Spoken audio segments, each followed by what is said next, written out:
Começou. Sejam bem-vindos. Quem dá as boas-vindas aí? Boa noite, sejam bem-vindos, sejam bem-vindas a mais um encontro aqui do Clube de Adorim, nesse projeto de leitura das obras da lista da FUVEST. Hoje a gente inaugura as leituras com a obra Quincas Borba, e a Tainá vai falar um pouquinho, né, a respeito da obra, né, e vocês também que leram a obra contribuam aí com as suas impressões de leitura. E depois eu vou falar um pouquinho a respeito do autor, e a Karina vai falar um pouco sobre questões que já caíram no vestibular da FUVEST, né? Mas lembrando que aqui a gente está para dividir mesmo as nossas impressões, não temos objetivos acadêmicos, isso aqui é um clube de leitura, né? Então, vamos começar. Podem ficar à vontade para participar pelo microfone, deixar a câmera ligada. Aqui é para se sentir bem em casa mesmo. Estou vendo que tem professores aqui que acessaram. Josi, pessoal, seja tudo bem-vindo. Então, fiquem à vontade aí para trazer as impressões. Boa noite, pessoal. Então, como a gente já sabe, hoje a gente vai conversar sobre Quincas Borba. Não sei como que vocês estão aí com a leitura, se todo mundo conseguiu terminar, se todo mundo gostou dessa experiência. Eu vou fazer um pequeno resumo da obra e depois a Karina vai complementar um pouco mais e a Isadora também. Então, nesse livro a gente tem... ele pode nos enganar, como eu fui enganada, porque eu achei realmente que Quincas Borba seria o nosso protagonista. Para quem leu Memórias Póstumas de Brás Cubas, sabe que ele era um personagem que apareceu nessa obra de Machado de Assis, e ele tinha uma personalidade forte e especial, né? E acho que ele marcou muito esses leitores de Memórias Póstumas. E quando a gente entra em contato com esse livro, primeiramente acho que a gente pensa que é isso. Mas na verdade a gente tem dois Quincas Borbas nesse livro. O personagem que a gente já conhece, e a gente tem um cachorro, que é nomeado também Quincas Borba, o cachorro de Quincas Borba, que é nomeado Quincas Borba. Nessa história aqui, então, logo nos primeiros capítulos, a gente descobre que Quincas Borba, o humanista que a gente conheceu no outro livro, está morto. Então, ele não será o nosso personagem principal. O nosso personagem principal aqui é Rubião. Rubião, ele é um amigo de Quincas Borba, que acabou virando o enfermeiro dele ali nos momentos finais da vida dele. E Quincas Borba, ao falecer, deixa toda a sua herança para esse amigo, para Rubião. Rubião fica rico, e aí então a gente começa a seguir a trajetória dele nessa nova situação de vida, né? Ele descobre que Quincas Borba tinha muito dinheiro e ele se vê na frente de toda essa riqueza, e ele entra numa vida que até então ele não conhecia. Então ele sai de Barbacena e vai para o Rio de Janeiro, e já no caminho ele conhece dois outros personagens muito importantes, que um é a Sofia e o outro é o Palha, e que vamos acompanhar aí esses três amigos, assim, né, digamos assim, ao longo da história. Eu acho que nesse livro, como eu comentei com a Isa no começo, é um livro um pouco engraçado. É engraçado, né? Acho que Machado de Assis consegue ser bem cômico e irônico, né? E aqui a gente tem a vida do Rio de Janeiro naquela época, assim. É uma representatividade... eu acho que representa muito forte, é um conteúdo bem histórico, assim, de como aconteciam as coisas naquela época e de como as pessoas viviam, principalmente as pessoas ricas. Então, a gente tem aqui relações entre as classes, acho que é uma visão muito forte disso. Bem, eu acho que é isso. Se as meninas quiserem complementar. Tainá, obrigada aí pelas impressões. Vou complementar com algumas impressões que eu tive a respeito do resumo da obra em si. O Machado de Assis é irônico, né? A Isa vai falar um pouquinho sobre ele, e a gente precisa entender essa ironia, esse deboche, esse convite que ele faz ao leitor. E Machado de Assis, ao mesmo tempo, é moderno. Tanto que você pega uma leitura, né, antiga e que se faz tão presente e tão atual quanto a leitura de hoje. Ele segue uma herança aí dos autores realistas. A gente leu aqui no Clube de Adorim A Relíquia, do Eça de Queiroz, e é essa inspiração aí, essa coisa do deboche, da ironia, de cutucar a ferida ali da sociedade. E tem uma questão aqui, e aí já trazendo até um pouco para essa pegada das provas da FUVEST, tem uma questão social muito forte, tem uma questão política muito forte. O livro já começa com uma tal filosofia criada aí pelo Quincas Borba, né, que é o humanitismo. E esse humanitismo é interessante porque ele faz uma pequena parábola ali, né, de dois grupos rivais que estão disputando as batatas, como a Isa colocou aí, né, ao vencedor as batatas. E só um grupo, não dá para dividir as batatas, se dividir as pessoas vão morrer, então só um grupo ficaria com as batatas. E aí eles vão disputar, e quem ganhar na luta ali vai ficar com as batatas. Então já tem aí uma questão desse humanitismo, né, que chega a ser uma sátira do positivismo, que é essa coisa da lei do mais forte, né, o mais forte sobrevive. E eu fiquei pensando um pouco ao vencedor as batatas, até agora num tempos de pandemia, que a gente percebe, enquanto tem países aí que já estão soltando fogos de artifícios, né, nós temos países como o Haiti. Até a última notícia que eu tive do Haiti, em decorrência da morte do presidente, eles nem tinham começado a vacinação.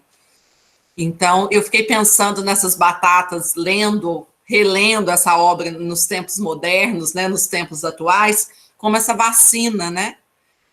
Só que a gente sabe que não é bem assim, que só quem come a batata vai sobreviver, né? Também morre quem atira, vamos parafrasear aí o Rapa, também morre quem atira, porque no caso das batatas enquanto vacinas, né, o vírus vai ficar circulando aí, então só você comer as suas batatas, você não está se resguardando. Então pensei muito, muito nessa questão atual que nós estamos vivendo, né? E o Machado de Assis, ele vai fazer um pouco isso, quando ele vai mostrando as relações entre as pessoas ali, essa ingenuidade. Quando vai falar do Rubião, ele fala, né, ex-professor, agora capitalista.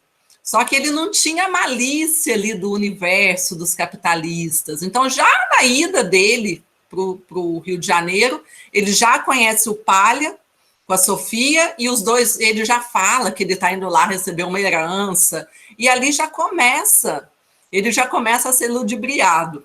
E vai acontecer isso com todos os personagens que estão ao redor dele. E o Machado de Assis, da forma como ele faz, né, é interessante perceber que o Quincas Borba, né, que deixa a herança para o Rubião, ele tem uma morte tão parecida, né? É como se ele também deixasse a herança da morte, porque o Rubião vai ter uma morte muito parecida com a do Quincas, né? Parecendo louco. A diferença é que o Quincas morre rico, deixando uma herança gigante, mas o Rubião morre pobre. Então, reparem essa coisa do Machado de Assis, porque ele inaugura algo que é interessante, que é essa conversa com o leitor. Ele chama o leitor o tempo todo. O livro, eu acho que, como ele é dividido em muitos capítulos, acaba deixando uma leitura muito fluida. E ele tem algumas estratégias de linguagem, né? A gente acha que spin-off é uma coisa moderna, mas não. O Machado de Assis já fazia isso nessa época, porque esse personagem, como dito, ele já aparece em Memórias Póstumas de Brás Cubas, né? E aí ele vem aqui para ter um romance voltado para ele.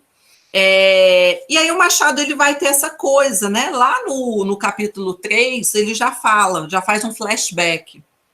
Ele fala assim, ó, mas ó, deixemos o Rubião na sala de Botafogo, batendo com as borlas de chambre nos joelhos e cuidando da bela Sofia. Vem comigo, leitor. Vamos vê-lo meses antes à cabeceira do Quincas Borba. Aí faz o flashback. A gente tem que imaginar aquela coisa meio cinematográfica, né? Da câmera voltando e contando como que ele, na verdade, recebeu essa herança. E aí vai falar do humanitismo, vai falar dessa filosofia toda. Então, a gente não pode fazer uma leitura do Quincas Borba com muita ingenuidade, porque ali tem crítica social, tem crítica política, tem crítica aos comportamentos, a esse Rio de Janeiro do início do século XX, né, que vários problemas sociais que nós tínhamos no Rio de Janeiro, inclusive, se a gente voltar lá em 1904, estávamos vivendo algo muito parecido com agora, que é a revolta da vacina. Naquela época, as pessoas questionavam a questão da vacinação. A gente tinha também o Rio de Janeiro sofrendo sérios problemas de saneamento básico, né, a questão da febre amarela, então vários problemas, mas tinha uma elite ali que imaginava transformar um Rio de Janeiro numa Paris. E é essa elite que vai aparecer nesse cenário que o Machado de Assis constrói, né? E aí eu penso que conhecer mais o Machado de Assis nos ajuda a entender esse lugar de fala dele e a criação desses personagens que ele faz. Então eu passo para a Isa contar um pouquinho desse autor que é tão atual para nós e tão apaixonante. Será que será que alguém quer comentar alguma coisa, das impressões? Da obra, antes de ir para o Machado? Você comentou, a Tainá comentou também, às vezes tem algum aluno, alguém queira compartilhar um pouco da leitura também.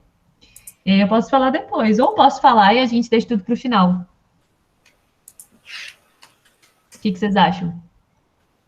Alguém quer comentar do livro em si? O que estão achando? Eu vi que a Lavínia pegou e completou, né? Que você falou da filosofia do humanitas, né? Humanitismo. Ao vencedor as batatas, né? E ao vencido a Lavínia completou aí no chat, né? Ódio ou compaixão. Ódio ou compaixão. Perfeito. Alguém quer comentar, gente? Eu posso passar falando a respeito. Eu vou fazer a apresentação aqui, então. Eu coloco aqui, Ilza. Você coloca? Perfeito. Eu estava comentando também, quando você falou, Karina, a respeito desse convite para o leitor, né, o tempo todo. Ele vem e fala diretamente com a gente. Chega uma hora... Você está com qual edição aí, Karina? Eu estou com essa aqui, ó.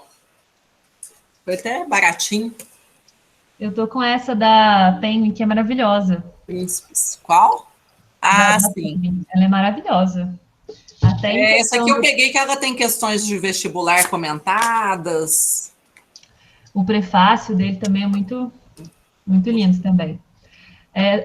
Pode passar, então, Tainá.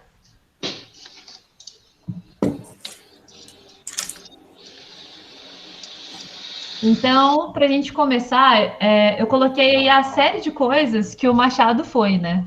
Ele estreou na literatura muito cedo, com uns 15 anos, se eu não me engano, ele já publicou um soneto num jornal, mas isso não era profissão, foi uma coisa esporádica. Né? Ele foi tipógrafo, para quem não sabe, gente, tipógrafo é quem cuida do layout, vamos dizer assim, das publicações, né? Você tem um texto de um tamanho e você precisa que esse texto caiba em determinado espaço. Né? Então, o tipógrafo, nessa época, era um trabalho das montagens dos jornais, principalmente. Né?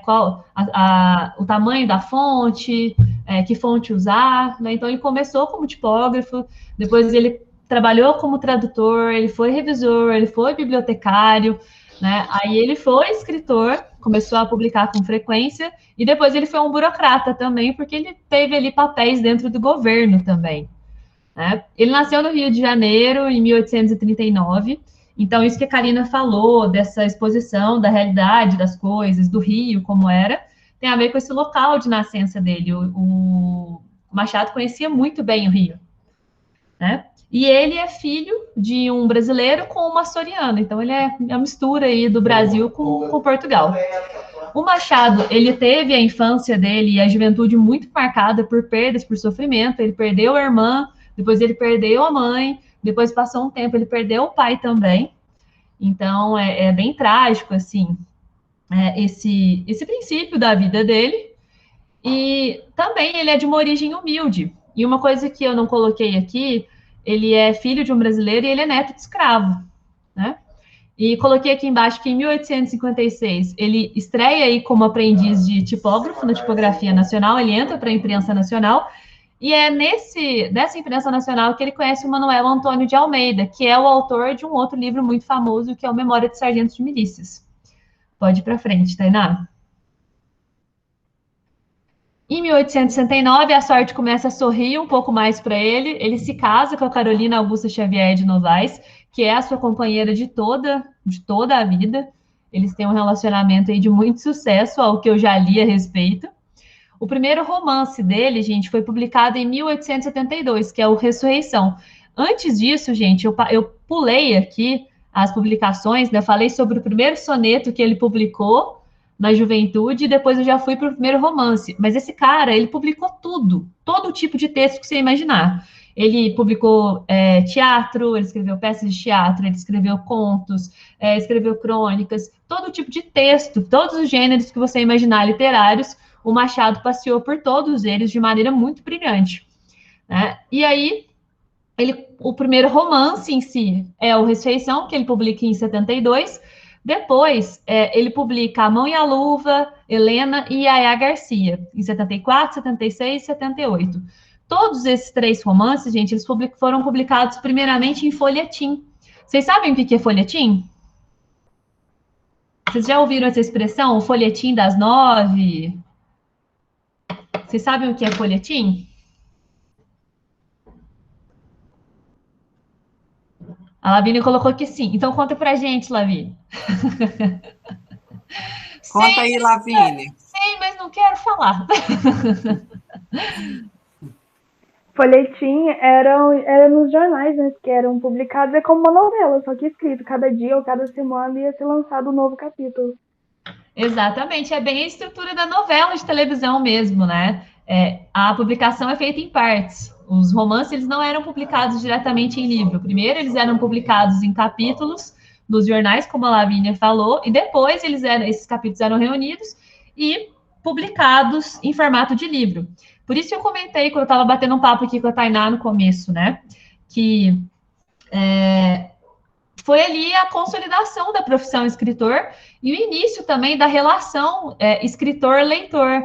Porque como os capítulos saíam em partes, né, demorava ali um tempinho para aquele capítulo novo sair no jornal de novo, tinha como o autor colher a opinião pública para saber os rumos que ele podia dar para a história. É até interessante falar disso, porque Quincas Borba foi um romance publicado em folhetim primeiro, que levou anos para terminar. Algo que não era nem comum, né? Geralmente as publicações duravam um ano ali. Ele ficou anos para poder publicar Quincas Borba. Ele fez mudanças, grandes mudanças aí na narrativa. Então, todos esses 3 romances, A Mão e a Luva, Helena e a Garcia, foram publicados primeiro em folhetim e são considerados, né, pertencentes à fase romântica do autor. O romantismo, na escola literária aqui no Brasil, a gente considera 1836 o início. O Machado já está ali na fase do realismo, mas é considerado romances iniciais dele, né, a fase romântica dele, não é a sua fase de ouro, vamos dizer assim. E em 1881, ele publica em livro, a obra Memórias Póstumas de Brás Cubas, que a Tainá já comentou um pouco aqui, o Quincas Borba é um personagem que sai aí de Memórias Póstumas. Em 86, ele inicia a publicação em folhetim dessa obra Quincas Borba e vai até 1891. Justamente porque ele fez umas 3 pausas ao longo desse processo para repensar a história. Pode passar para frente, Tainá. Em 1897, ele fundou com outros escritores a Academia Brasileira de Letras. Em 1899, ele publica a obra Dom Casmurro e fecha aí a sua tríade de romances realistas mais notáveis. Então, Memórias Póstumas, Quincas Borba e Dom Casmurro é realmente considerado as 3 maiores obras-primas desse autor. Em 1904, morre a Carolina, sua esposa, e em 1908 ele falece, 4 anos depois, e publica, né? Na verdade, ele publica antes, tá, gente? Ele publica antes, depois ele morre. Ele publica o Memorial de Aires, que é o seu último romance. Então, até o fim da vida, o Machado estava escrevendo. Pode passar para frente. Aqui eu fiz um retrato da biografia dele, mas eu queria trazer algumas colocações. A obra, gente, essa primeira dessa tríade que eu comentei, de romances mais notáveis do autor, é um marco na forma de narrar do Brasil, né? E até a Karina já comentou sobre o spin-off, né? Spin-off são aquelas histórias derivadas de uma história original, né? Então, esse cara inaugura isso. Ele pega um personagem que estava em outra obra e cria uma história paralela para ele, né? Outra coisa também que a gente pode considerar esse marco dessa forma de narrar, essa revolução que o Machado faz, é essa questão de colocar como narrador de uma obra uma pessoa que já morreu e contar a história do contrário, do avesso.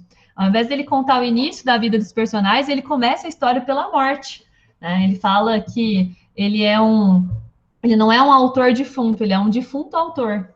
Então, isso é uma grande revolução na forma de narrar, porque ele não segue a ordem cronológica. Então, hoje, se a gente liga um filme, e esse filme ele começa lá no meio, né, que traz por exemplo, começa com o clímax, depois ele vem explicando o que aconteceu, isso se deu, o start para isso acontecer nas narrativas no Brasil foi com o Machado de Assis. Outra coisa que eu queria colocar, gente, que na época que o Machado viveu e se consagrou como escritor, então, ele faleceu como alguém reconhecido, o que é uma coisa até rara no Brasil, né? A gente só valoriza os artistas depois que eles morrem, né? O Machado, não, ele conseguiu sucesso em vida, reconhecimento em vida, né?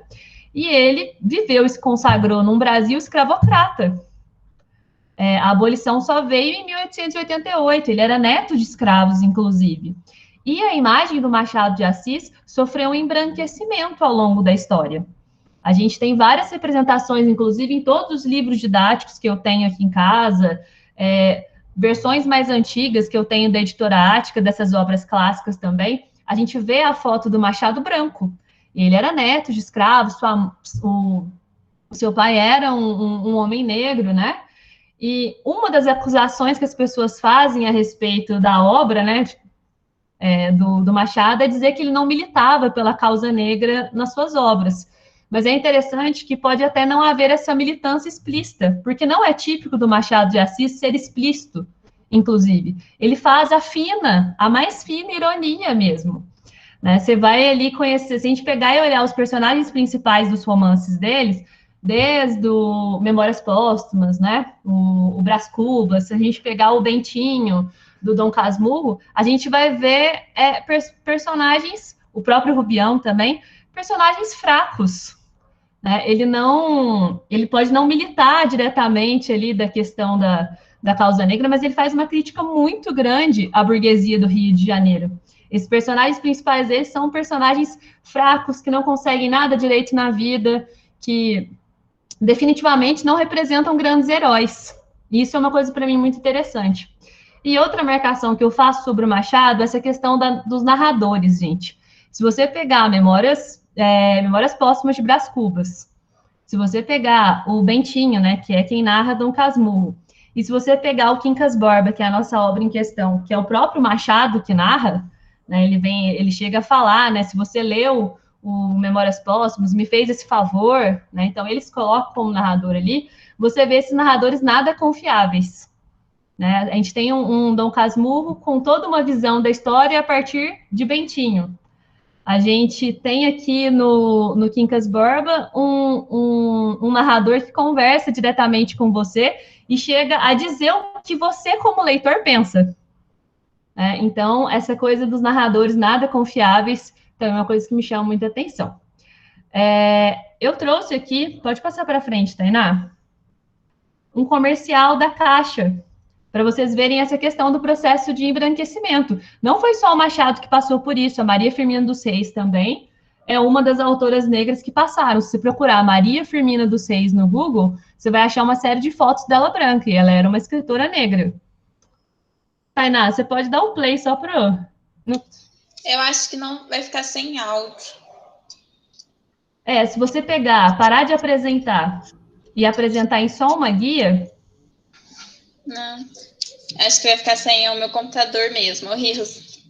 Ah, não, mas não tem problema não. Pode dar o play só para eles verem o Machado de Assis na propaganda. Olha aí o Machado andando pela rua.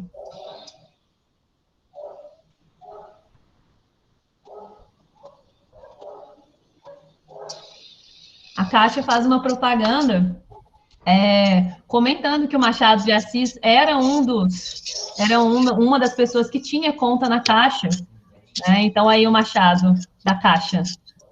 Estão vendo que não tem nada de negro aí, né? Nenhum traço negro, nada, né? Um homem branco. E isso foi um processo longo, assim, do Machado.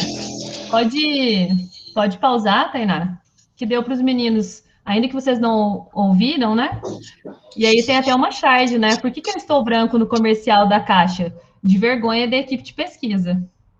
Né? Porque... E aí, passando, a última coisa que eu queria trazer para vocês, para a gente comentar, é que os alunos da Faculdade Zumbi dos Palmares, eles estão resgatando essa imagem do Machado de Assis negro. Então, essa imagem que vocês estão vendo aí é uma imagem nova, né? Colocando um Machado de Assis bem mais próximo do que ele provavelmente era, né? Um escritor ali brasileiro, bem mais próximo da sua origem. Né? O José Clés colocou ali Contas Póstumas de Brás Cubas, né? Depois, se vocês quiserem entender melhor, vocês podem ver esse link, né? Da Hora do Povo, que conta esse resgate dessa imagem do Machado negro, como homem negro, né? Então, é isso, gente. Falei pouco, né? Mas, diante da genialidade, diante da contribuição do Machado para a literatura em língua portuguesa, eu não falei foi nada. Então, é isto. Vamos falar da obra, então, gente? O que vocês acharam? Ô, Isa, deixa eu só complementar umas coisinhas que eu anotei no meu resuminho. Você falou uma coisa que eu achei tão interessante, porque está no... Parei de ouvir você, Karina. Ficou mudo, Cá. Voltei. É que a Isa falou um negócio tão interessante, eu coloquei aí no chat, que está numa das últimas crônicas do Machado. É uma crônica de 1900 que se chama 11 de novembro. Olha o que ele diz, acompanhem aí no chat. Eu gosto de catar um mínimo e o escondido. Onde ninguém mete o nariz, aí entra o meu, com a curiosidade estreita e aguda que descobre o encoberto. Daí vem que, enquanto o telégrafo nos dava notícias tão graves como a taxa francesa, sobre a falta de filhos e o suicídio do chefe de polícia paraguaio, coisas que entram pelos olhos. Eu apertei os meus para ver coisas miúdas, coisas que escapam ao maior número, coisas de míopes. A vantagem dos míopes é enxergar onde as grandes vistas não pegam. Que é essa sutileza que a Isa falou, né? Dele trazer questões, você pega, por exemplo, um Esaú e Jacó, o que parece só uma briga entre dois irmãos, na verdade, é a representação de um monarca e um republicano. Inclusive, foi Esaú e Jacó que inspirou dois irmãos do Milton Ratum, que até passou a minissérie na Globo, que é um livraço também, né? Mas das coisas, assim, só para acrescentar algumas coisas que me chamam a atenção, a Lígia Fagundes Telles, que é uma escritora também maravilhosa, ela fala que é olhando a história do Machado de Assis que ela entende o que é vocação. Porque ele tinha tudo para dar errado. Né? Ele tem algumas sortes. Uma das sortes é ser filho de pais alfabetizados. E também, né, na casa onde os pais moravam e ele vai ser meio que ali adotado, eram pessoas que tinham algum recurso. Mas quando se busca um pouco da biografia do Machado, nem muita coisa, assim, não tem muita coisa que ainda é comprovado, né? Muitas coisas são hipotéticas. Mas fala, né? Ele nasce no Morro do Livramento, pobre, ele vai conseguir, igual a Isa falou, ascensão, ele vai ter, inclusive, um reconhecimento enquanto literato, tanto que tem uma curiosidade que o Castro Alves vem da Bahia para o Rio de Janeiro e fala que ele quer ser apresentado à corte. Eu não lembro agora se é com o Manuel Antônio de Almeida ou o José de Alencar. E aí fala assim, não, você quer ser apresentado à corte, então você tem que conhecer o Machado de Assis. E apresenta o Castro Alves para o Machado de Assis. Mas há hipótese de que ele tenha sido engraxate, e dizem também que ele ficava muito ali perto dos gringos, aprendendo outros idiomas, conhecendo, né? Então era um menino das ruas. E aí não era esse Rio de Janeiro bonito, não. Essa cidade maravilhosa que a Érica pode até falar melhor aí para a gente. Eu trouxe algumas curiosidades, que o Rio de Janeiro da época tinha 200 mil habitantes, a metade ali ou era escravos ou ex-escravos. A corte, a expectativa de vida da corte era de 34 anos e dos escravos era de 25 anos. Rio de Janeiro era conhecido como a capital das epidemias, não tinha redes de esgoto, mais de 80% da população era analfabeta, e no meio disso tudo, igual a Isa falou, ele perde a mãe muito novo, ainda criança. Ou seja, gente, ele tinha tudo para dar errado. Por isso que a Lígia Fagundes Telles vai falar que ela olha para o Machado de Assis e entende o que é vocação, né? Deixa eu ver se eu tenho alguma coisa a mais a acrescentar. Interessante essa coisa também que a Isa falou, que eu gostei, da mudança de narrador. Porque se você pega Memórias Póstumas de Brás Cubas, o Brás Cubas, que é esse autor defunto, né, ele é totalmente diferente do Machado de Assis, enquanto sujeito, enquanto autor. Né? O Brás Cubas, ele é medíocre, ele é de uma família muito rica, mas ele é ocioso, ele não aproveita nada, ele vai estudar na Europa, mas ele, assim... Ele é ninguém mesmo, né? Ele é um playboy. Nada. Se fosse hoje, é o autêntico playboy. Não agrega nada. E o Machado de Assis, como que ele constrói esse personagem? Que já que ele está morto, ele infla. Ele está nos holofotes, ele começa a contar a sua história como se fosse uma pessoa encantadora, né? E aí é onde o Machado de Assis ironiza essa situação toda. E aí eu termino, eu que coleciono casamentos, eu termino com uma frase dele que eu adoro. Deixa eu achar ela aqui. Eu li também uma coisa que eu achei muito legal. Capitu não traiu Bentinho, mas deveria. Olha a frase dele sobre casamento, eu acho o máximo. Deus, para a felicidade do homem, inventou a fé e o amor.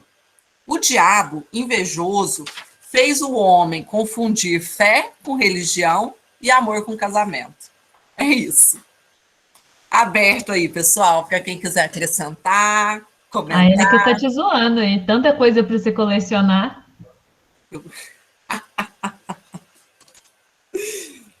Fala, Érica. Ela faz umas colocações assim que eu não consigo me sustentar, Isa. Esse rio, né? Essa maravilha. Gente, a pessoa precisa botar o pé no chão e coleciona casamento. Vai colecionar gato, dinheiro, carro moderno, né? É isso. Olha, colecionar amores. Você amores. Quer coisa melhor? Isso aí. Não, melhor não existe. Colecionar amores. Eu achei assim, só para pontuar a coisa para fazer a contextualização para a turminha, é muito importante isso que a Karina trouxe da questão do Rio de Janeiro, vocês leem muito sobre isso, né? A gente trabalha bem a interdisciplina, né? lembrar para vocês, esse Rio de Janeiro, ele tinha a representatividade do povo brasileiro, que a gente carrega até hoje, né? Esse descompromisso com o povo, quando ela fala que essa cidade, que era o grande polo econômico, né? A entrada e a saída do Brasil desde então, né? Colecionava doenças, pandemias, epidemias, falta de controle sanitário, toda aquela situação de escravos morando no meio da rua, já aparecendo os primeiros cortiços, quer dizer, essa situação que eu insisto que vocês entendam, que vocês estão vendo hoje, mas que não começou hoje, não começou nem há 50 anos, essa história está aí, ó, ela está sendo contada pelo Machado de Assis. Então, quando ler, né, quando passar pela narrativa, trazer essa construção de Brasil que está sendo visto ali, né? Olha o comentário da Isa sobre embranquecimento, vocês veem isso na história, né? Quer dizer, por que essa necessidade de tornar as pessoas brancas? Eu vou trazer uma curiosidade, a Karina já falou aí da vacina, né? Você já tem aí o Oswaldo Cruz, você já tem aí o Vital Brasil, você já tem o Adolfo Lutz, já está todo mundo ali, né? Criando começando a pensar nesse projeto de Fiocruz, de Manguinhos, que vocês estão vendo aí tanto sobre a vacina da Covid, e esse comportamento do branco, ele infernizou muito a vida do Machado de Assis. Então, vou trazer duas curiosidades, né? Uma é que quando a Avenida Central surge no centro do Rio de Janeiro, um pouquinho mais depois dessas publicações que as meninas apresentaram aí do Machado de Assis, mas é logo depois, né? A comemoração a inauguração dessa avenida, né, Avenida Central, que é um projeto arquitetônico lindo e muito importante para a cidade, né? Ele é todo com base na arquitetura francesa. Ele não tem uma marca que você possa dizer, bom, aqui foi baseado numa árvore, num mito, numa história, numa palavra genuinamente nossa. E no dia da inauguração, vocês podem procurar aí pelos YouTubes da vida, as pessoas só poderiam ser admitidas na rua, porque era uma rua que estava se inaugurando, né? Se elas estivessem vestidas, a gente usa o termo de gala, né? As mulheres com aquelas roupas longas, de rendas, né? Sombrinhas, luvas, joias, e os homens de fraque e cartola. Então, isso já afastou o povo também. E a segunda marca dessa inauguração que a gente tem no Rio de Janeiro é que o que uma pessoa dizia para outra, por exemplo, eu encontrava a Isa ou a Karina lá na rua, a Tainá, eu não dizia, oh, boa tarde, como vai, como está a sua família? Eu tinha que dizer, vive la France. Isso é uma coisa para a gente parar e entender, porque essa é a nossa história, né? E a outra coisa que eu gosto de comentar, vocês trouxeram a questão do Machado de Assis, e eles aprendem também isso, é lembrar desse bruxo, né, que o Josiclés trouxe o vídeo, todo mundo marcando aí para assistir, né, que ele é o bruxo do Cosme Velho, né, e aí todo mundo adora dizer isso no Rio de Janeiro, vamos ao bairro conhecer o bruxo do Cosme Velho, mas o único sobrado que ele viveu com a Carolina a vida inteira, e provavelmente foi onde ele escreveu boa parte da obra dele e teve esses insights maravilhosos, foi simplesmente derrubado por uma política também arquitetônica de construção de prédios, porque ali é um local muito bem valorizado, que você está aos pés do Corcovado, né, do Cristo Redentor. Então, são duas coisas que a gente tem que trazer para vocês junto de toda essa maravilha, né? Resgatar esses detalhes, porque a FUVEST, ela conversa com tudo ao mesmo tempo, hoje, agora, para você bater no caldeirão e trazer. Então, quando você discute Cristiano Palha, né, essa loucuraiada aí de capitalismo e tal, entenda que o Machado de Assis estava inserido nesse Rio de Janeiro. Então, era muito difícil para ele também se admitir negro, pobre, epilético, e blá, blá, blá, blá, blá, blá, blá, blá. Tá? Só isso. Obrigadão. Perfeito, Érica. Levantou a mão. Depois a gente mostra as questões da FUVEST. Vamos lá, Josi. Isso. Olá, boa noite, pessoal. Só uma colaboração. Eu consigo compartilhar a tela daqui? Eu posso? Consegue. Tá, é só uma dica. É rapidinho. Deixa eu compartilhar toda a minha tela aqui. Rapidinho.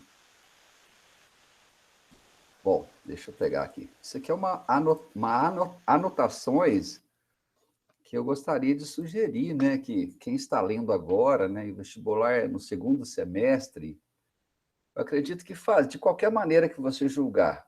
Pode ser no computador, na anotação do seu celular, pode ser manuscrito. São muitos livros, são muitos enredos.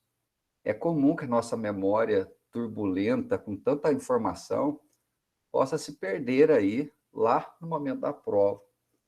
Então, eu gostaria só de indicar que, ao ler uma obra, vocês possam fazer os apontamentos registrando-os. Tá? Até mesmo depois do encontro desse, seria interessante fazer uma anotação. Isso daqui eu fiz algumas, só para mostrar aqui, acredito, dos primeiros capítulos que estão aqui. Daqui para frente eu fiz no próprio celular. Aqui, só uma apresentação, eu gostaria de discutir uma coisinha. Eu trouxe aqui, para começar, acho que é o capítulo 39, né? Porque ele faz a gentileza de colocar em algarismo romano, e eu acho que eu nunca fui bem na escola com esses algarismos, sabe? Aí eu demoro para encontrar qual que é o capítulo. Por que eu não pus algarismo comum, né? Mas vamos lá, 30, deixa eu achar aqui, eu vou achar aqui.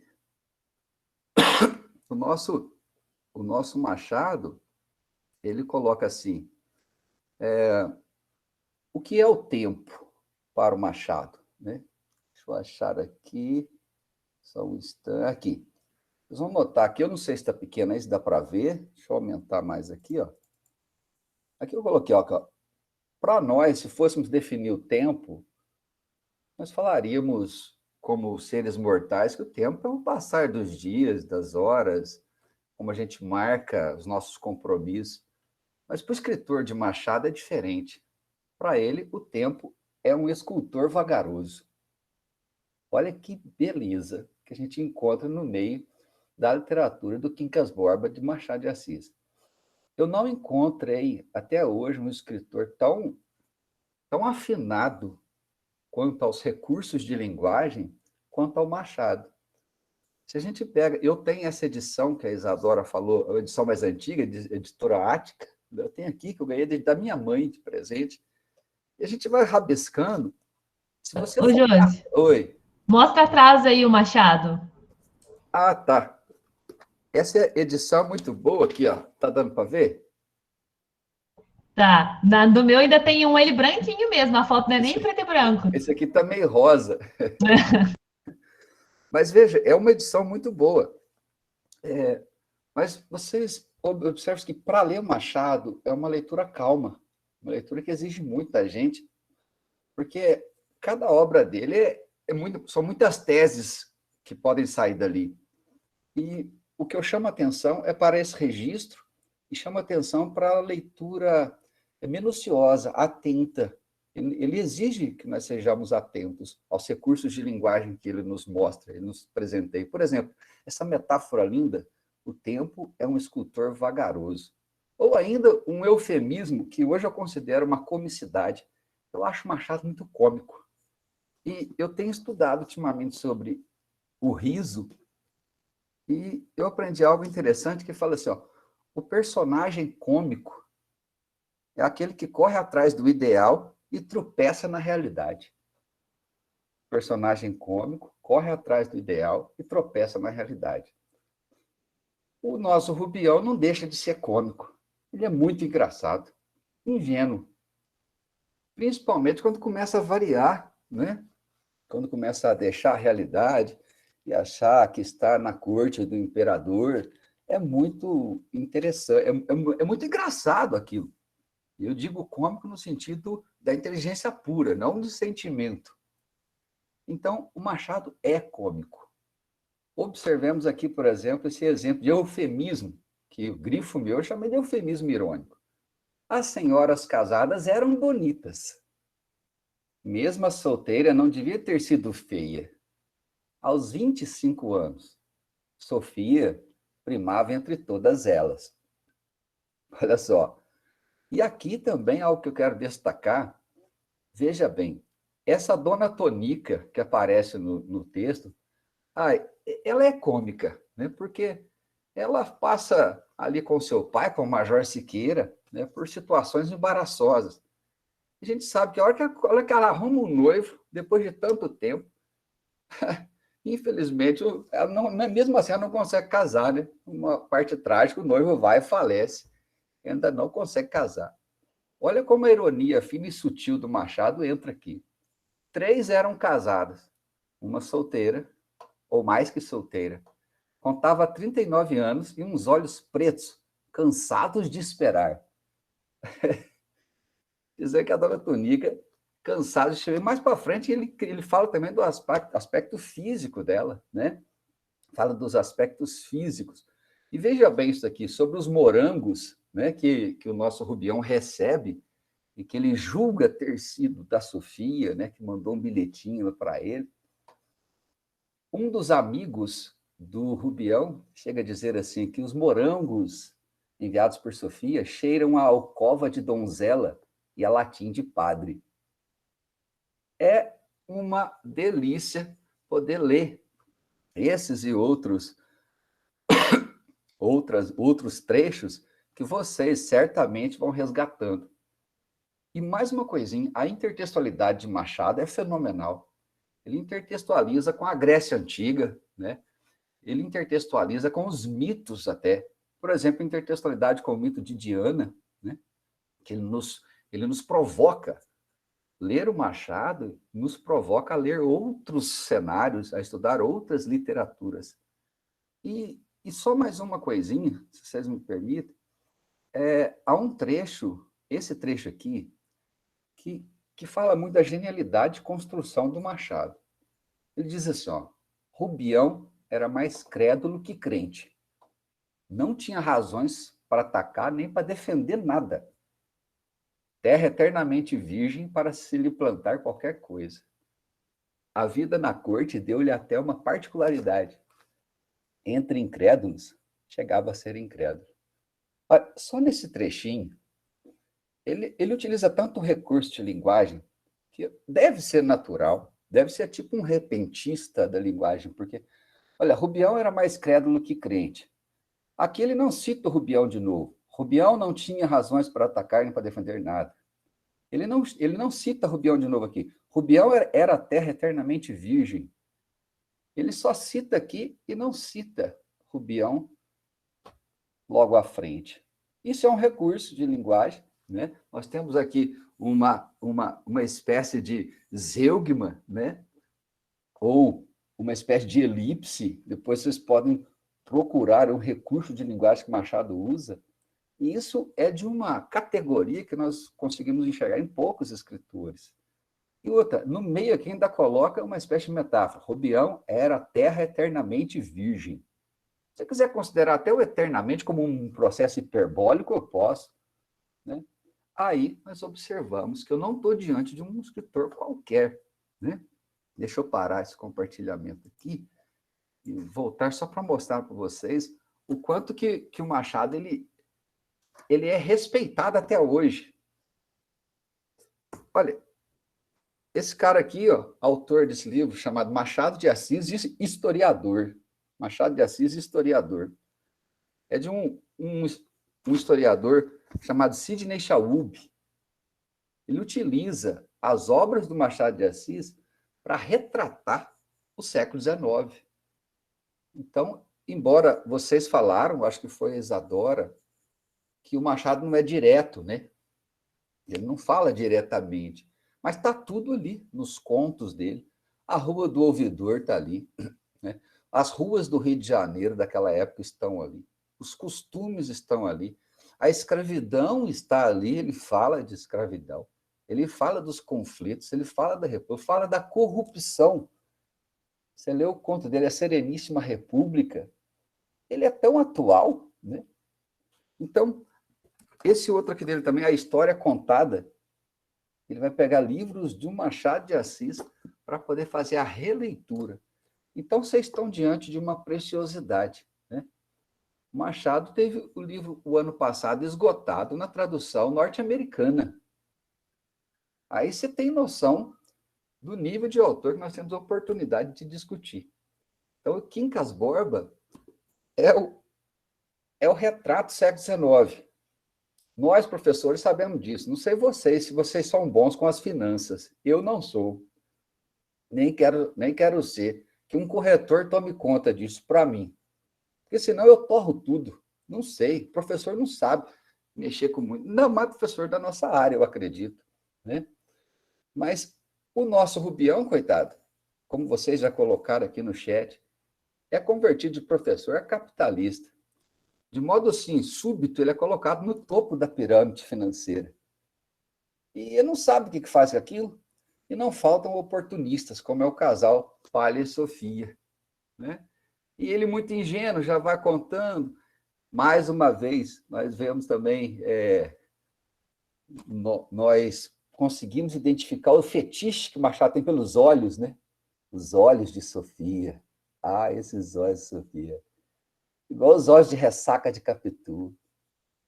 Igual também os olhos da Rita, lá da Cartomante. O Machado, eu acho que ele não pode ver o olho, o braço, de jeito nenhum. Imagina.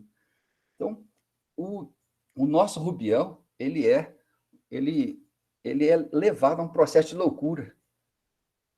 Justamente porque ele não está adaptado ao meio da corte. Não está adaptado. E aí, só para encerrar, o Machado coloca em relevo justamente as posturas científicas que estavam no século XIX.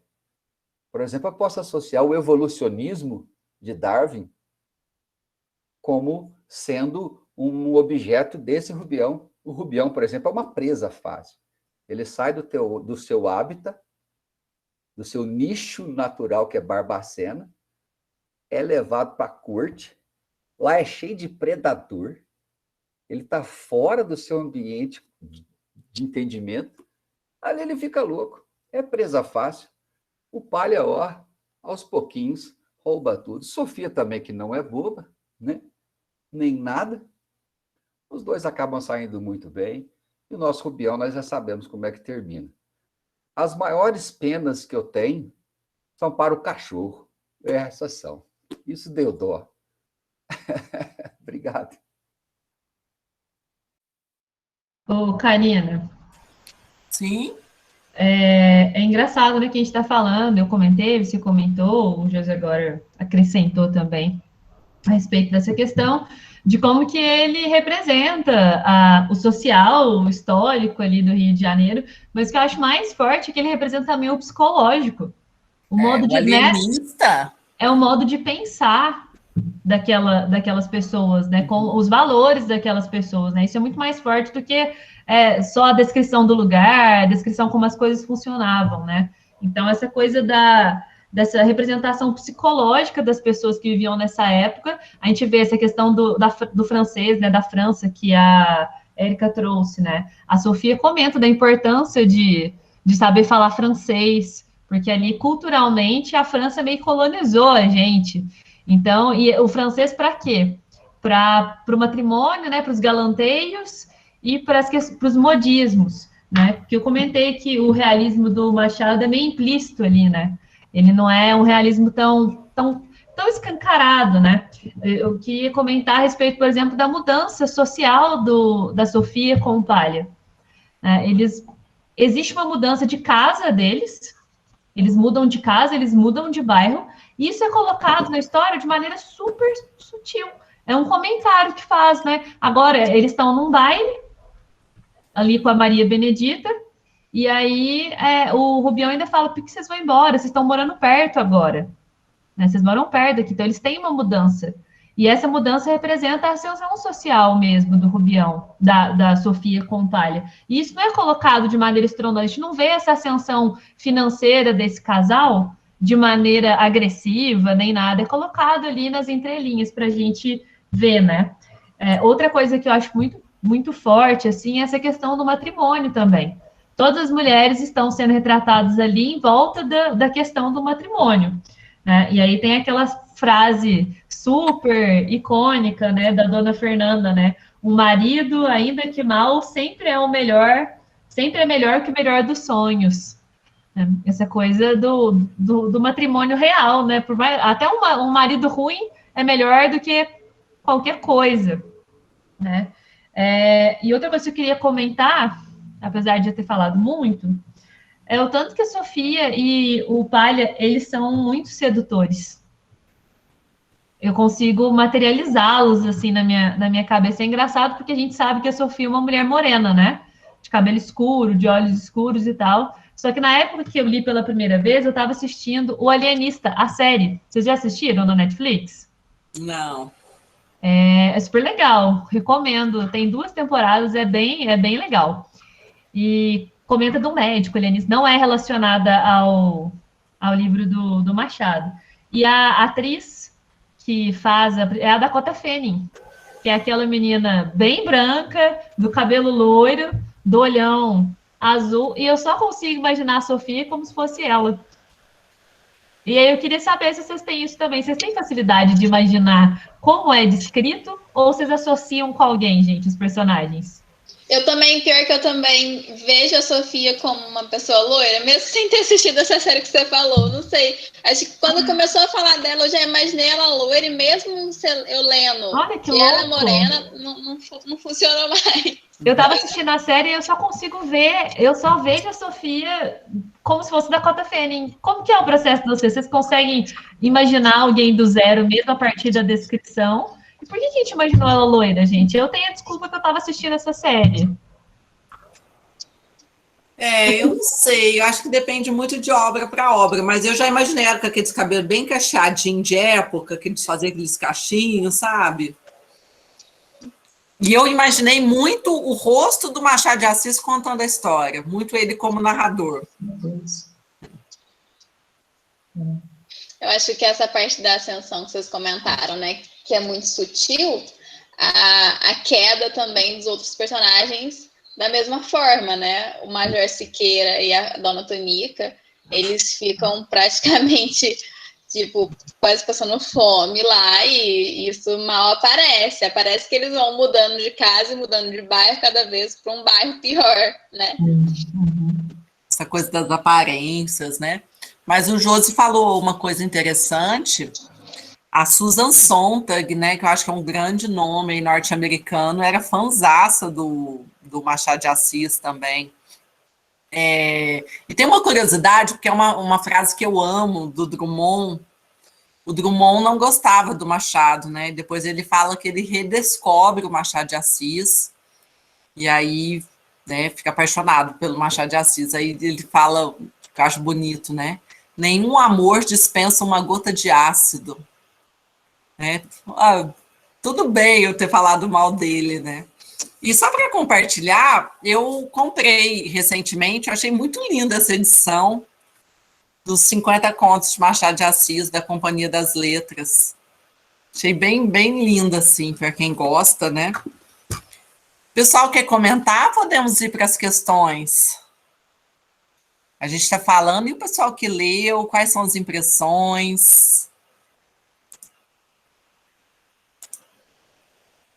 Eu vi que o Igor entrou aí, seja bem-vindo, Igor.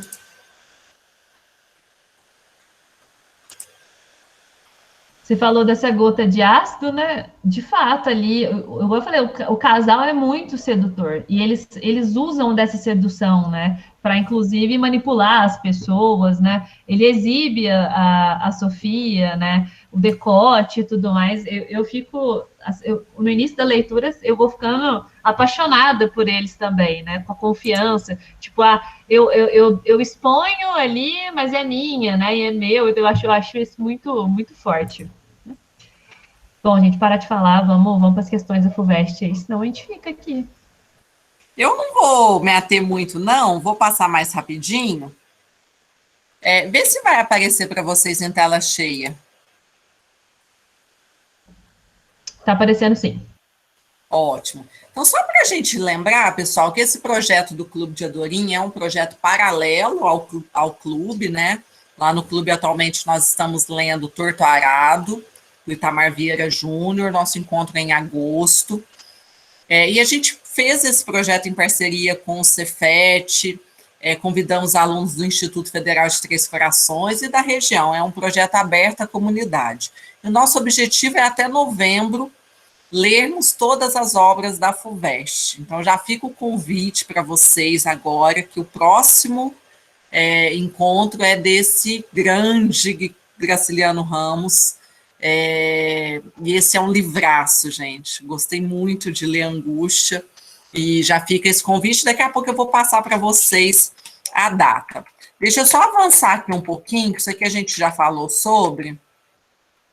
E agora sim, eu quero mostrar, a professora Érica falou algo interessante dessa questão da prova da FUVEST. Como que é uma prova muito interdisciplinar, porque vai pegando vários temas. Aqui eles pegam um trecho do Cortiço, da Luísa Azevedo, e aí no texto 2 é um trecho do Machado de Assis, do Quincas Borba. Então, eu sempre falo isso nas aulas, vestibular da FUVEST não dá para fazer as provas lendo resumo de romance. Você tem que ler, tem que lembrar de detalhes, porque às vezes fazem perguntas muito capciosas de detalhes, e não só isso, tem que fazer links, saber fazer links. Então, reparem as perguntas que são feitas, olha. Como o contraste entre os trechos já não era ambição, era uma moléstia nervosa, uma loucura, um desespero de acumular, e, abre aspas, não entendia de comércio, não lhe tinha inclinação. Como que esses trechos, respectivamente, né, sobre o João Romão e o Rubião, refletem distintas linhas estéticas na prosa brasileira do século XIX. Aqui está pedindo para você pensar nesses personagens muito atrelado às escolas literárias que eles estão inseridos, né? Então, ali era quase como se fosse uma moléstia nervosa, uma doença. O outro não, o outro era inocente, né? O Objetivo propôs até aqui um modelinho de resposta que depois eu vou mostrar para vocês, né? Mas ali vocês vão ver que no primeiro trecho representa muito o naturalismo, essa coisa de que é ali o fruto do meio, né? Vem uma coisa que está muito ali dele, né? No segundo caso, já vai nessa estética mais realista. Então, você não consegue responder sem ter lido as duas obras, né? E a pergunta anterior também, a pergunta posterior, desculpa. A partir das diferentes esferas sociais e práticas econômicas referidas nos fragmentos, trace um breve paralelo entre as trajetórias dos protagonistas dos dois romances.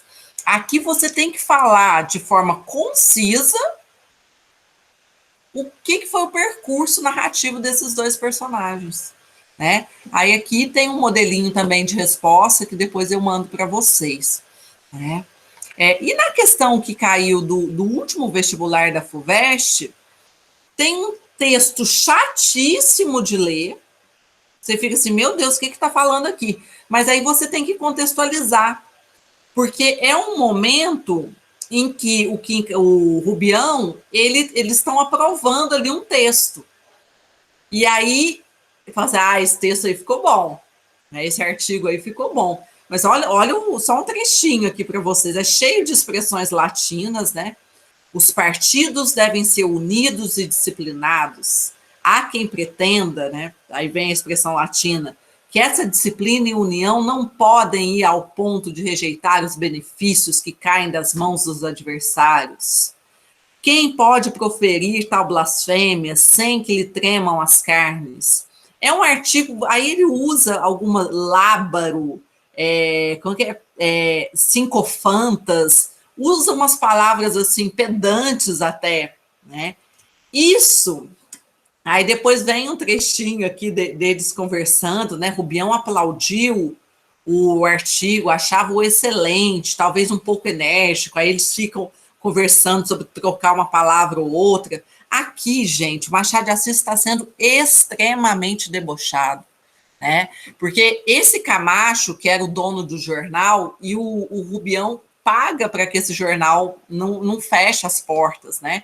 E como ele paga o jornal, ele fica sendo bajulado, né? Então, esse artigo que eles estão lendo aí mostra muito dessa coisa, esse diálogo deles, dessa coisa de bajular. E aí vem a pergunta, né? Segundo Camacho, os partidos possuem entre os seus membros, né? Aí vem essas expressões aí bem pedantes, né? A questão, graças a Zeus, né? Explica o que seria, né? Dissidentes e caluniadores. De modo que a retórica do político constitui um artifício para persuadir o seu ouvinte quanto aos erros de alguns correligionários. Então, aqui é um artigo justamente, ó, acontece às vezes, né, de ter uns ali que vão errar e tudo mais. E aí a questão é essa, né, de que modo a retórica, de que modo a forma como esse político se constitui ali no artigo, né, é um artifício. Então, olha a interpretação, você vai o extratexto aqui para poder fazer a análise, né?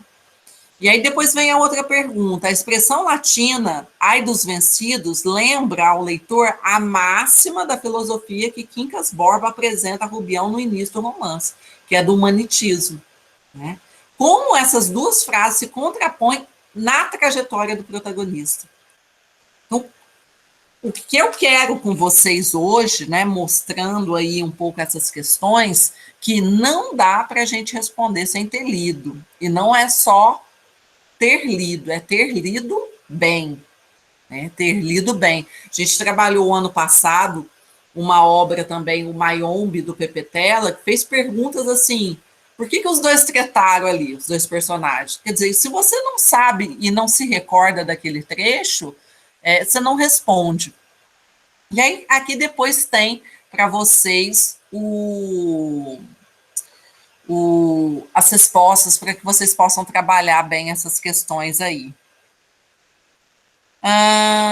Deixa eu só fazer o convite, porque aí depois a gente termina aqui conversando, só para eu tirar o compartilhamento. Tem esse link que eu vou mandar para vocês, que tem um material complementar bem legal do objetivo, com algumas questões. E eu já quero deixar o convite para o dia 19 de agosto, que a gente vai falar sobre Angústia, do Graciliano Ramos, e Poemas Escolhidos, do Gregório de Matos. Se você já terminar a leitura antes, que a gente vai ter aí em julho, né, quem quiser aproveitar, já pode começar depois Campo Geral, que vai contar a linda história de Miguelim, e o Romanceiro da Inconfidência, que é um livraço maravilhoso, entrou na lista assim, dos livros que eu mais amei de ler, né? Então, a gente tem o próximo encontro agora 19 de agosto e o outro 16 de setembro. Nós vamos ter esses encontros até novembro, tá? Então, fiquem sempre à vontade para participar. Temos o Instagram do Clube de Leitura, Clube de Adorim, para quem está participando pela primeira vez. E eu já vou deixar aqui no chat a nossa lista de presença. Aí eu já posso parar o compartilhamento, aí agora a gente só conversa. Então, queria que vocês acrescentassem, quem quiser comentar, falar um pouquinho. Enquanto isso, já podem ir preenchendo a lista. E eu vou pedir até para os organizadores, né, Tainá, Isadora, também preencher essa lista. É importante para a gente gerar depois o certificado. Chegou até certificado por correio para mim aqui, de 2019, eu acho, ou 2020. Eu mandei, né? Estou mandando, aos poucos vai chegando todo mundo.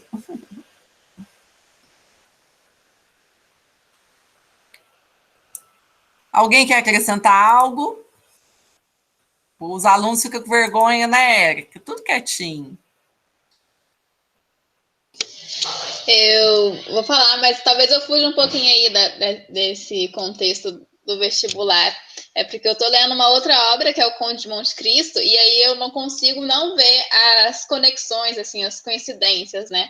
Porque Alexandre Dumas, o pai, ele também é negro, e ele também sofreu o embranquecimento. E, assim, é uma obra que se passa na França, né?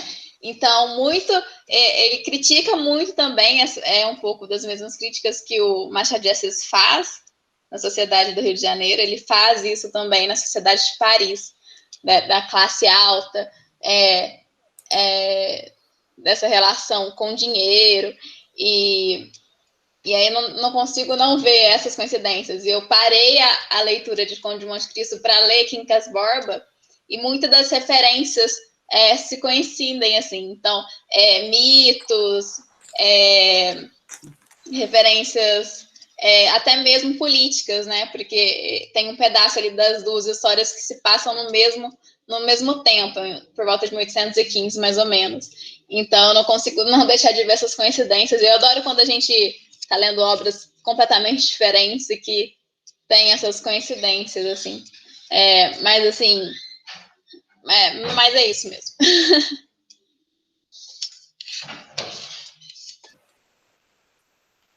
Pessoal, então agradecer, né? Agradecer aí a disposição de vocês de nos ouvirem, agradecer a participação, envolvimento de todo mundo aí que participou, seja pelo chat, e já deixar o convite para que os alunos também comentem um pouquinho no próximo encontro, falem sobre as suas impressões.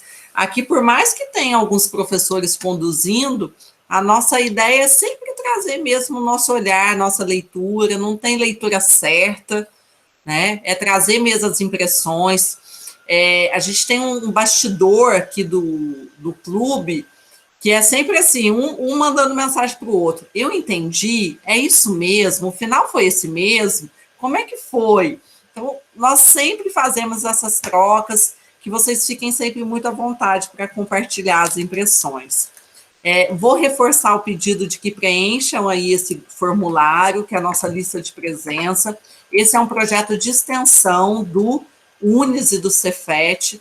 Então, para nós é muito importante que vocês façam aí que vocês participem, né, preenchendo aí para a gente registrar lá.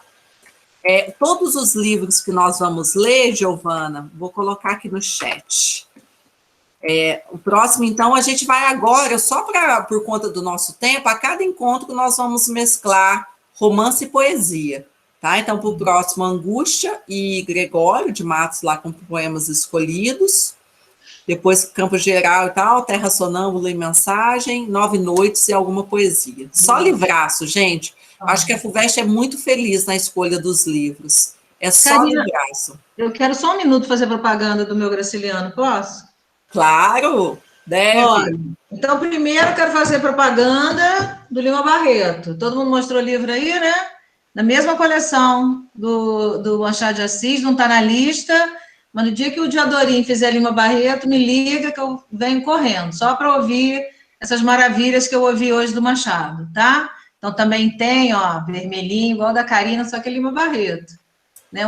Um enorme autor, super desmerecido pelas escolas, pelos vestibulares, e há toda uma compreensão do porquê que ele é tão apagado.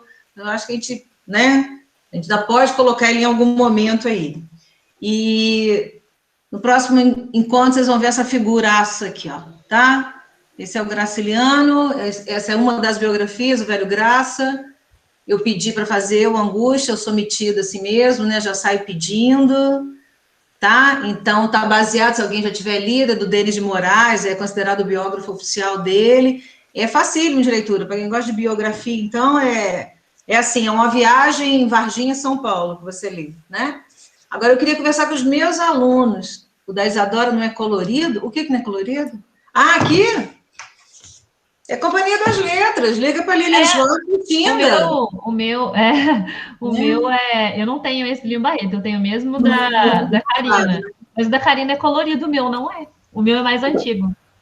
Então, eu vou fazer a crítica, não sei se a Karina também gosta. Esse não tem orelha, não tem dobradura, não veio nenhum... Mas a minha também não tem orelha. A Companhia das Letras ganha tanto dinheiro e cada vez, né? Piora aí o treco, né? Nossa. Em contrapartida, a gente teve uma edição agora que saiu pela Companhia das Letras, da TAG. Não posso encerrar este encontro sem falar da TAG, de Clube de Livros. Né? Menina TAG, ela é a menina TAG. Eu consegui introduzir, eu achei essa oportunidade. Gente, saiu uma edição do Minha Couto, eu mandei pra Karina, a Karina reativou a assinatura dela, da Companhia das Letras. Mas tá tão Só linda. para ter o livro. É um mapeador de ausências que chama, não tá aqui perto, senão eu ia mostrar para vocês, não tem condições, só isso mesmo. Continua aí. Então, isso para mostrar o livro que eu comprei, esse tá novinho, com cheirinho de fresquinho, já é o terceiro, né? Porque quem gosta tem várias edições, né? Editora. E eu queria dizer para vocês que, especialmente os alunos, né? IFES, Cefet e outros mais, que a leitura agora troca de pegada, viu? Troca bem. O estilo é outro, o estilo é... Não estamos aqui, como diz a Karina, nem melhor nem pior, apenas outro, né? Eles estão estudando crônica, já estudaram crônica comigo, nesse bimestre que se encerrou hoje, né? Como diz o Veríssimo, a crônica e o ovo, crônicas estaladas, mexidas, fritas, cozidas, são todas crônicas, né? Então, são todas leituras. Bom apetite. Leiam para a gente fazer um debate bem legal. O Graciliano também é cheio, vocês vão ver todo mundo aqui falando muito, né? Maravilhoso. É maravilhoso, é maravilhoso. E é o que eu digo, né? É uma leitura desafiadora em termos de Brasil, de novo, porque é uma leitura tranquila, né? Posso dizer para vocês, seca, né? Como todo mundo gosta de dizer, mas um seco muito interessante, tá? Então, fica o meu convite para vocês trazerem bastante perguntas, para a gente fazer também, né? Reparem todos que riqueza, eu tenho 7 referências aqui para eu passar depois para vocês de novo, né? Como é importante, né, Karina? Deixa eu falar um pouquinho disso, porque o Cefet precisa trazer mais gente, vocês precisam propagandear mais isso aqui. Olha que hora mais rica, mas nem em 3 semanas eu falando de segunda a sexta, eu traria tanta coisa, tantas visões, tantas observações, né? Que coisa enriquecedora para bagagem cultural de vocês. Então, meu abraço cefetiano para todos os outros colegas que estão aqui. Estou encantada de novo, eu dormi muito feliz, cansada, né, da semana dificílima de final de bimestre, mas extremamente feliz de saber que eu estou fazendo um grande trabalho com parceironas e parceirões, viu? Que eu puder ajudar, né? Não tenho o gabarito de vocês, mas enfim, no que precisar, estou aqui também, tá bom? Obrigada, grande beijo. Só falar uma coisinha que eu quero que quem for ler o Graciliano pela primeira vez, eu tenho a sensação de que de todos os autores, porque eu tenho uma tendência a sempre gostar muito dos personagens. E o Graciliano, ele tem uma capacidade de fazer eu odiar os personagens. Mas não é aquele ódio que você fala assim, ai, cara chato, eu não quero ler mais. Você fica ali na defesa, dá vontade de entrar, dar um chacoalhão, meu filho acorda para a vida. É magistral, é uma capacidade assim, eu brinco com a Érica, que eu falo que é o meu segundo autor preferido, e o terceiro é o Machado de Assis. E tem uma curiosidade, tá? Guimarães Rosa nasce no ano em que o Machado de Assis morre. A gente brinca, né, que passou o bastão. 1908. Nasce um, morre o outro. Queridos, beijo grande. Muito obrigada, Isa, Tainá, pela parceria de sempre, e Érica, veio só para somar.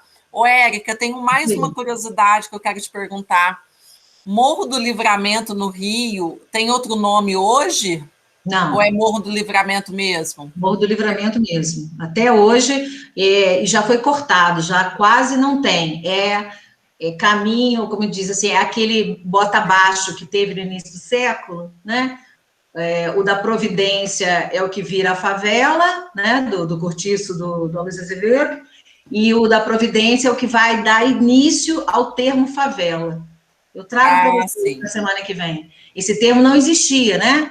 Foi essa coisa dos escravos, né? Não tinha para onde ir, não sei o quê. Alguns vão para os cortiços, realmente, mas os cortiços, pasmem vocês, eram coisas até...